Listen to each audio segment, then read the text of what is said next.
ഒരു എക്സ്പെരിമെന്റ് ആയാലോ? എക്സ്പെരിമെന്റ് എന്താണെന്ന് നോക്കാം. എക്സ്പെരിമെന്റ് ഇതാണ്. ഒരു ഗ്ലാസ് എടുക്കുക, വെള്ളം നിറയ്ക്കുക, അതില് നമ്മുടെ മഞ്ഞൾപ്പൊടി മിക്സ് ചെയ്യുക. അപ്പോഴത്തേക്ക് അത് യെല്ലോ കളർ ആവും.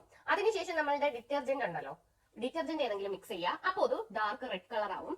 അതിനുശേഷം ഒരു ലൈം പിഴിഞ്ഞ് ഒഴിച്ചാൽ അത് തിരിച്ച് യെല്ലോ കളർ ആവും എന്നാണ് പറയുന്നത്. ചെയ്ത് നോക്കിയാലോ? അപ്പൊ ഞാൻ ഒരു ഗ്ലാസ് എടുത്തിട്ടുണ്ട്. നമുക്ക് കുറച്ച് മഞ്ഞൾപ്പൊടി ആഡ് ചെയ്ത് നോക്കാം, വീഡിയോയിൽ പറഞ്ഞതുപോലെ. ഇപ്പൊ ഇത് യെല്ലോ കളറാണ്. ഇനി നമുക്ക് ഡിറ്റർജന്റ് ആഡ് ചെയ്ത് നോക്കാം. നല്ല ഡാർക്ക് റെഡിലോട്ട് പോകുന്നുണ്ട്.